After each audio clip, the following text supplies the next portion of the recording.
이 시간에는 굳은 결심이라는 제약에 전하는 자나 듣는 자가 함께 은혜를 나누도록 하겠습니다.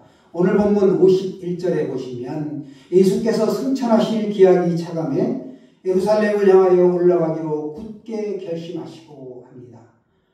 올라가기로 굳게 결심하시고 예루살렘을 향하여 올라가기로 굳은 결심을 하셨다.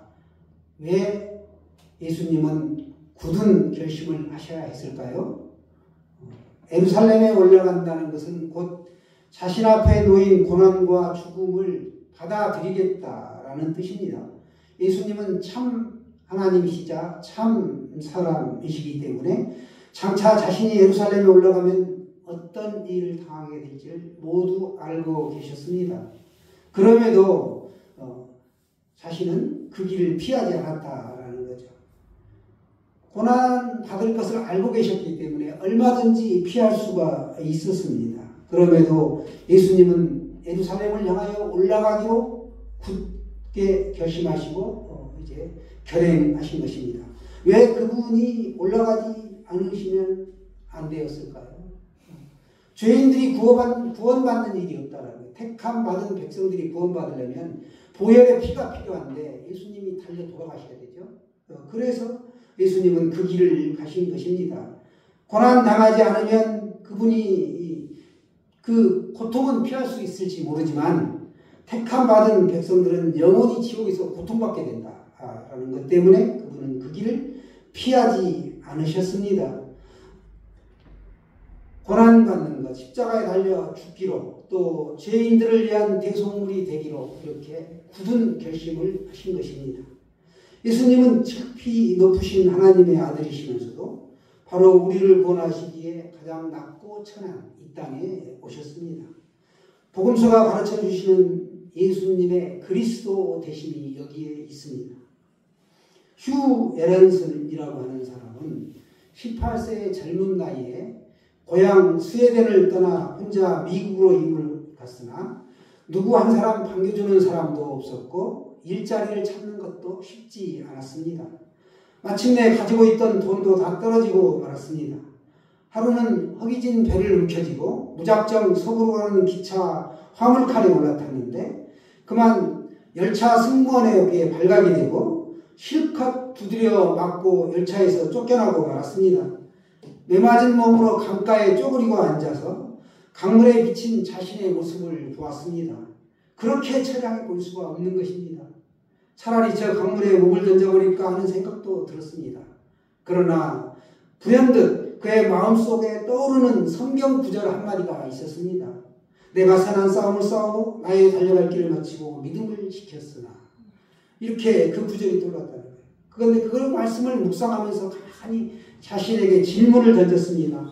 나는 지금까지 나의 인생길에서 얼마나 힘차게 뛰어왔는가. 그는 그 자리에서 두 주먹을 확 쥐고 다시 일어섰다는 겁니다. 그리고는 자기가 지나온 모든 과거를 흘러가는 강물에 던져버렸습니다. 그리고 다시 힘있게 뛰어보겠노라 결단한 것입니다. 30년의 세월이 지나고 이 휴 에런슨은 미국의 몬태나주의 영광스러운 주지사로 당선이 되었습니다. 여러분, 현실이 어렵습니까? 혹은 어떤 알지 못하는 고난이 있습니까? 여러분, 용기를 잃지 마시기 바랍니다. 낙심하지 말고 저 높은 곳을 향하여 우리가 쉬지 않고 전진하는 인생이 됩시다. 네? 결론은 결단하라는 겁니다. 자기 인생이 지금 어제와 오늘이 똑같은 삶이 계속 반복된다면 뭔가 결단이 필요한 시기가 되었다라는 것을 알 수 있습니다.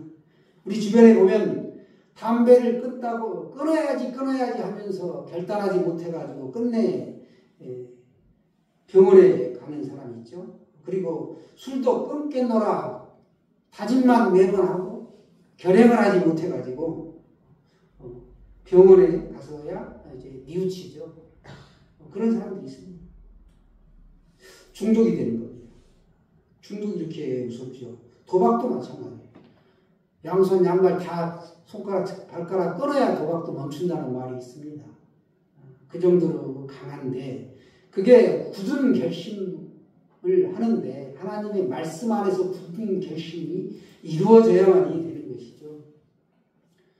마찬가지입니다. 병균을 이기는 길. 우리 환절기에 보면 감기 잘 걸리는데 우리가 감기를 이겨내고 병에 걸리지 않으려면 평상시에 면역력을 키워야 되는 것처럼 비가 오나 눈이 오나 우리가 이렇게 신실하게 이렇게 예배를 드리고 지금처럼 또 기도, 말씀 묵상, 또 전유순 집사님처럼 성경 필사 이런 것들을 함으로써 꾸준히 우리가 주님께 붙어있는 사람이 되어야 된다는 겁니다.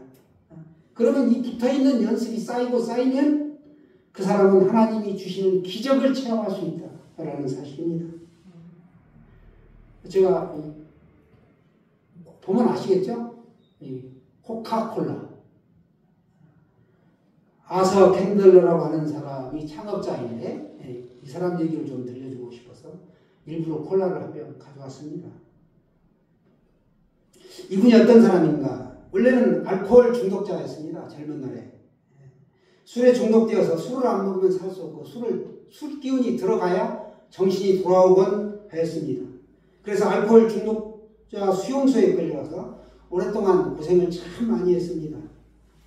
그런데 그가 비참한 삶을 그렇게 살아가다가 어느 날 자신의 마음속으로부터 울려오는 강한 마음의 내면의 소리를 듣습니다. 어떤 소리인가 하면 자신의 본능적인 욕구를 거절하는 사람만이 성공할 수 있다. 속에서 갖는 이 악한 욕구, 이 욕망을 거절해야만 내가 자유인이 될 수 있다라는 음성을 들었습니다. 그는 깊이 깨닫고 집에 돌아가 아내의 손을 잡고 자기가 깨달은 바를 고백하고 같이 울면서 하나님 앞에 이제 기도하게 됩니다. 그리고 다시 자유인의 삶을 살게 되지요.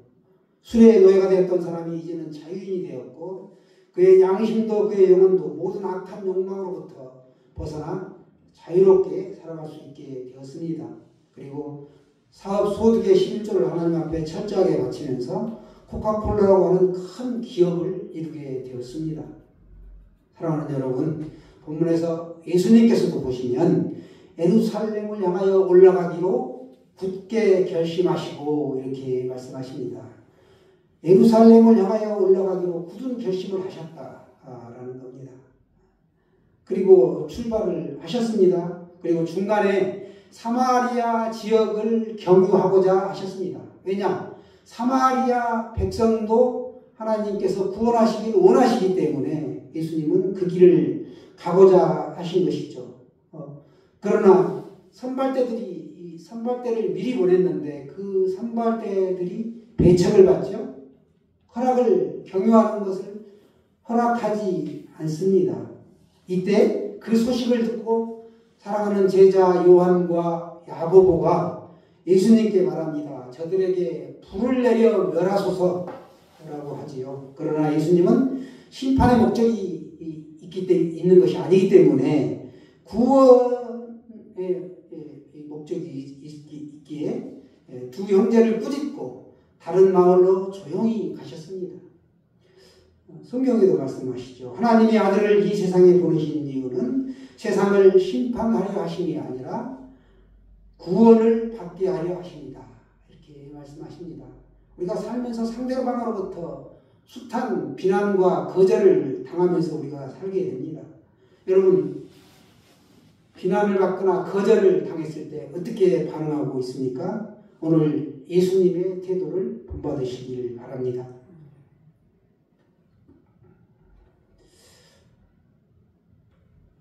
대문호 빅토르 유고 너무 잘 아시죠? 유고도 한때는 방탕한 생활을 했습니다. 1941년경인데 여름에 자신의 가장 사랑하는 딸이 바로 네오폰디누인데 파리의 센강에 빠져서 죽습니다. 사랑하는 딸 그 시체의 흰 보자기를 열면서 이제 그가 통곡하죠. 그 오열하는 가운데 중얼거립니다. 이것은 내 죄악에 대한 하나님의 심판이다. 그렇게 통곡하고 울죠. 그러면서 그가 그날부터 이제 방탕한 생활을 청산하고 나는 이제 이 시간부로 죽었다. 의인으로 살겠노라 다짐하고 그가 이제 모든 삶을 청산하고 성경대로 하나님의 뜻대로 살아가기 시작했습니다. 그의 운명이 바뀌는 위대한 굳은 결심을 한 것이죠. 성경에 보면 왕후 에스더도 또한 똑같습니다. 당신은 가서 수산에 있는 유대인을 다 모으고 나를 위하여 금식하되 밤낮 3일을 먹지도 마시지도 말고 나도 나의 시녀로 더불어 이렇게 금식한 후에 규례를 어기고 왕께 나아가겠습니다. 죽으면 죽으리다 라고 고백합니다. 그 외삼촌에게 한 말이죠. 이렇게 중요한 결단을 내려야만 할 때 각오가 있는 이 비장한 각오의 어떤 결단을 할 때 말씀을 붙잡고 결단한다는 거예요. 자기 의지대로 생각대로 결단하는 게 아니고 말씀 한 구절을 붙잡고 결단할 때 그 말씀이 나를 이끌어가는 겁니다. 분명한 각오와 결단이 없이는 우리가 어떠한 싸움에서도 승리할 수 없다라는 사실입니다. 에스더는 그래서 엄청난 위기 상황 속에서 위기를 돌파하고 하나님의 역사를 기대하면서 이렇게 각오한 가운데 승리를 맛보죠. 그 다짐을 할 때 죽을 각오로 했다라는 겁니다. 죽을 각오로. 모든 위기를 역전의 축복으로 만들었고 하나님의 기가 막힌 그 축복의 역사를 맛보았습니다. 하나님의 역사는 도전하고 시작하고 장애물을 뚫으려고 하는 사람에게는 반드시 기적을 베풀어 주신다라는 겁니다. 여러분 믿으시나요? 사시면서 하나님의 역사를 경험하셨을 거예요. 경험하지 못하시는 분은 꼭 경험하시길 바랍니다. 고린도전서 10장 31절 말씀에도 너희가 먹든지 마시든지 무엇을 하든지 다 하나님의 영광을 위하여 하라 이렇게 말씀하고 있습니다.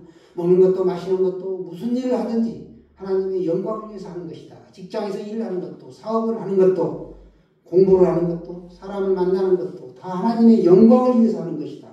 그러니까 우리의 삶의 목적과 가치관이 무엇인가? 하나님의 영광에 있다라는 것입니다. 오늘도 우리들이 살아가면서 결단해야 할 일들이 너무나 많습니다. 내가 가진 재물과 재산을 어떻게 쓸 것인가? 결단해야 한다는 거예요. 나라와 민족을 위해서도 에스더처럼 결단해야 한다는 거예요. 스스로 희생하고 우리가 주의 말씀을 지키기 위해 결단해야 합니다. 좌우의 인연이 아닌 하나님의 말씀을 붙들고 결단하는 거예요. 거리에 나가서 우리가 좌우의 어떤 이념을 붙들고 싸우는 것이 아니라는 겁니다. 하나님 앞에 기도하는 것도 결단해야 되고 전도하는 것도 결단해야 되고 하나님의 일에 봉사하는 것도 우리가 결단이 있어야 한다. 장로님 기도하는 것처럼 기도하고 결단하고 실행하는 거죠. 실제로. 그래서 우리는 어떤 일을 거절할 때는 노라고 단호하게 말해야 되고 할 때는 예라고 하나님 앞에 이렇게 대답하고 결정해야 한다. 라는 사실입니다. 어떤 초신자 할머니가 오랫동안 불교를 믿다가 불상 앞에 절하던 그런 할머니가 전도를 받고 교회에 나오게 되었습니다. 교회에 나와서도 절에 했던 것처럼 싹싹 빌면서 비나이다 비나이다 이렇게 하면서 나무아미타불을 이렇게 하고 그 다음에 예수님의 이름으로 기도합니다. 아멘 하는 겁니다.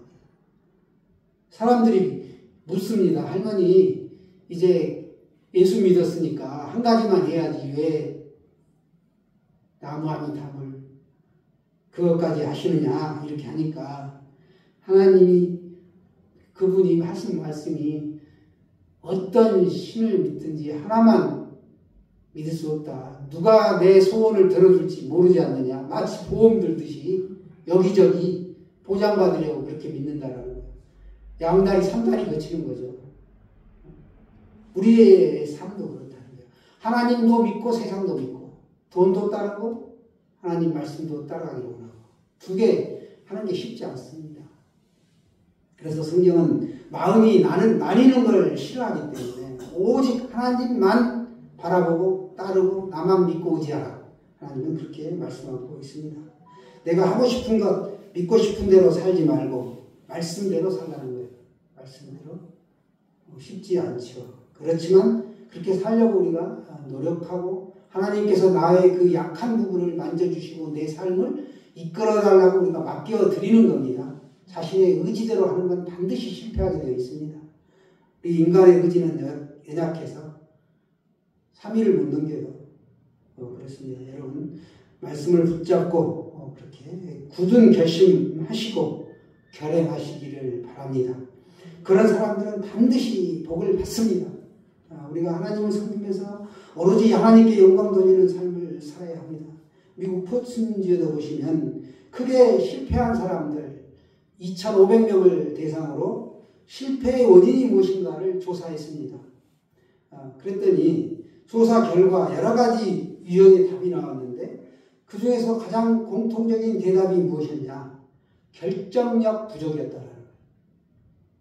공을 찰 때도 운전에서 결정력이 없으면 홀인이 안 이루어지는 것처럼 결정력이 부족하다는 거예요. 제때 결단하지 못했기 때문에 실패하더라는 겁니다. 독일의 시인 게테는 그래서 이렇게 말했습니다. 이 세상에서 가장 불행한 사람은 우유부단한 인간이다. 이걸까 저걸까 할까 말까 그렇게 해서는 안 된다는 거죠. 실패한 사람보다 우유부단한 사람이 더 불행하다라는 것이죠. 행복도 결단한 사람에게 찾아오지 결단을 못하는 사람은 행복한 삶을 살 수가 없습니다. 소크라테스의 사과 이야기도 아시죠? 망고의 진리인데요. 사과밭이 제자들이 물어요. 이제 묻습니다. 인생이 무엇입니까? 스승님 하고 여쭤봅니다. 그때 제자들을 데리고 이 소크라테스가 사과밭으로 데리고 갑니다. 그래서 이 사과밭 입구에서 출발해서 저 사과밭 끝에까지 나오는 동안 너가 사과를 하나 가장 좋은 걸 하나 택해서 나와라. 단 두 번 다시 들어가서 골라 나올 수 없다. 라고 얘기를 했습니다. 기회는 딱 한 번이다. 라고 얘기를 한 것이죠. 시간이 지나고 제자들이 각기 사과를 하나씩 들고 나왔습니다. 그런데 나온 제자들이 한결같이 스승님 한 번만 더 기회를 주세요.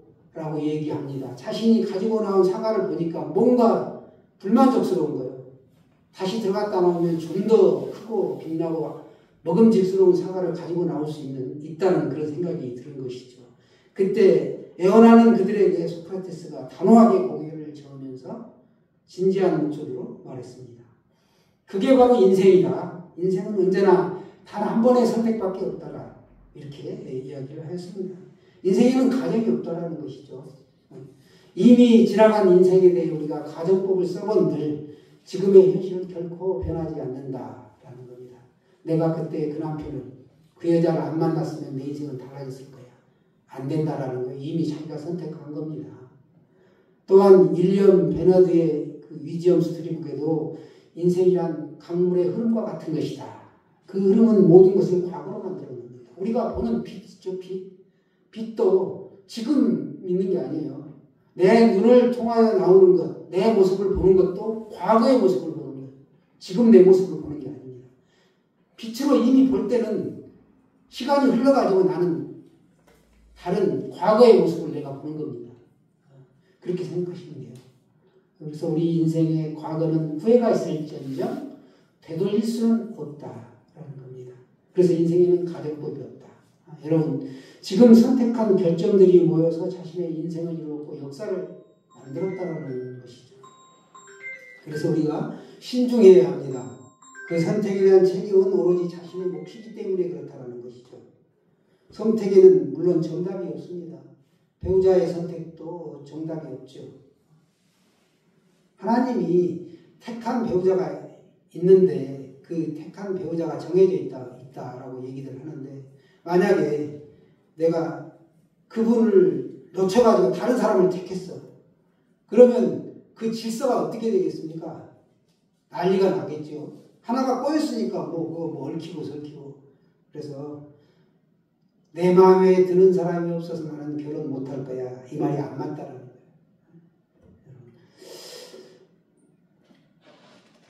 지금 선택의 결정. 여러분 언젠가 내가 선택했고 내가 지금 나 자신의 모습을 돌아볼 때 잘못 보낸 시간의 그 보복이 지금 내 인생의 결과다. 이렇게 보시면 되겠습니다. 그래서 우리는 항상 최선의 의사결정을 하고 후회 없는 결과를 얻도록 잘 사는 삶을 선택해야만 합니다. 지혜로운 여러분이요. 우리가 결단을 잘해서 축복받는 인생을 삽시다. 또 성공하시길 바랍니다. 행복하시길 바랍니다. 그리고 하나님 앞에 쓰임 받으시기를 주님의 이름으로 축원합니다.